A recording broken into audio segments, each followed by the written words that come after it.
I'm 20 years old and I'm confused. Um, Very confused actually.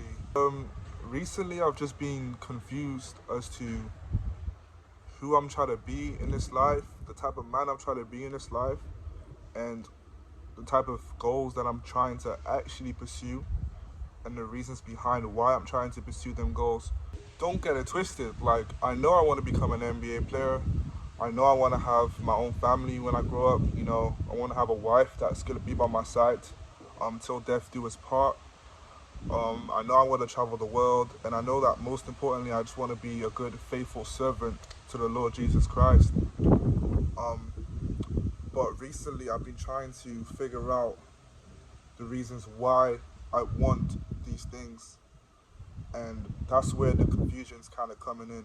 I mean, I know why I want to be a faithful servant to Jesus Christ. Like, that's the only goal I'm not confused about. But the rest, I am a little bit confused. Um, I know the reason I want to become a good, faithful servant to Jesus Christ because He's done so much more for me than I could possibly have imagined. He's been there for me when everybody had left, when I had nobody. And sometimes I feel like after all that, the things I do in return, it's just like I didn't deserve that in the first place. Like, it's just not fair on Him. Obviously, I know that I'm not perfect. I wish I was just purely sinless. Like, I wish I was like just immortal to temptation and all that. But if I was, then there wouldn't be no need for the sacrifice of Jesus Christ. But, thanks be to God, I'm saved.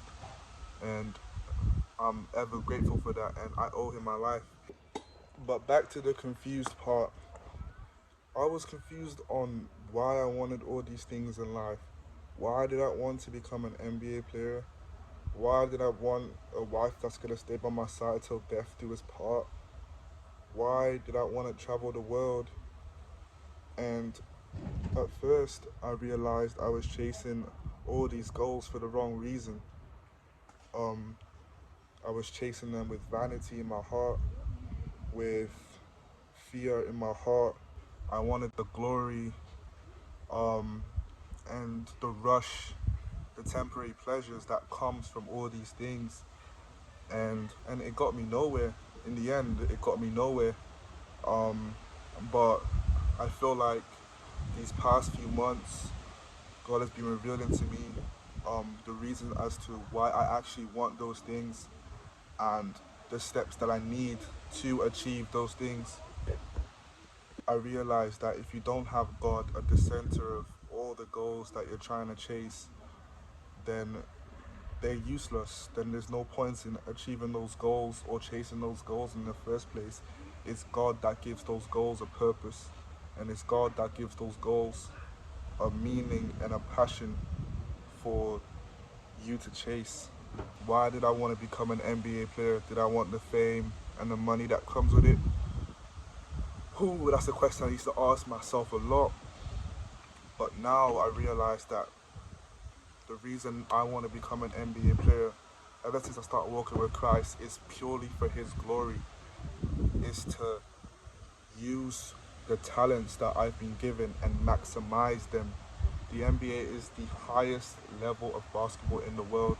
So me not chasing it is basically, in a sense, disrespecting the talents and the gifts that the Lord Jesus Christ has given me. All this, like, bro, all this talent that I have, it wasn't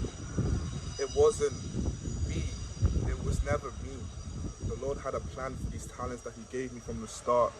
And because of this, I was, thanks be to God, I was able to use these talents to take me to places that I've never ever been before, and I'm thankful.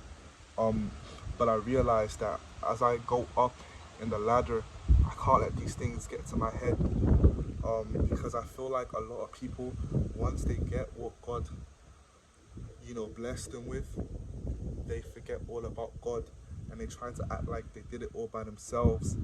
know what I'm saying? Like they was, oh yeah, yeah, yeah. I made it out the trenches. I hustled, I grind. I did it all by myself. No, at any point in time, you could have been destroyed like this if it wasn't God protecting you from the things you cannot see.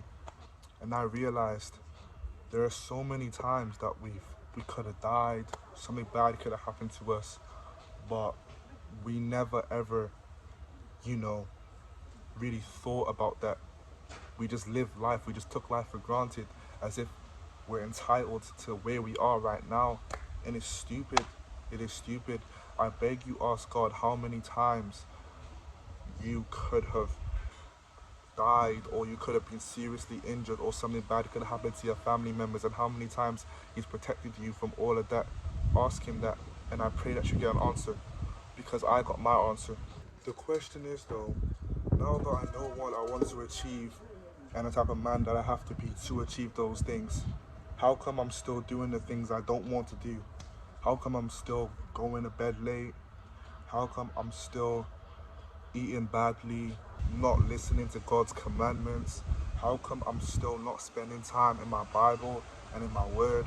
How come I'm doing all the things that were literally hindering me from achieving the goals and dreams the Lord Jesus Christ put in my heart in the first place? That's where I'm confused. Surely, if I got my answer as to why I wanted these these things in the first place, then I should have had a change in my heart, right? So how come I'm still wrestling with fleshly desires? That's one thing that I'm just so confused about, and I know that there are some people who out there, you who's watching this, you could be going through the same thing. Like, you know what you need to do, but in a sense it just sucks doing it, you know? Like, you know what you want to do, you know what you want to be when you're older, you know the milestones you want to achieve, but for some reason you can't stop doom scrolling, or you can't stop going to sleep late. And because of all these bad habits, you're realizing that you're only hindering yourself, and it's making you go crazy. It's making you, like, kind of really ask yourself, are you really serious about this goal? That's basically what I'm confused about. It's like, I think it was Paul that said this, but the things that I do not want to do, I do. And that's probably what I'm going through right now. I don't know, but I feel like the first step to figuring out that problem is realizing that you have that problem. That's the first step. Now we gotta think of ways to counter that problem, to solve that problem. It's weird.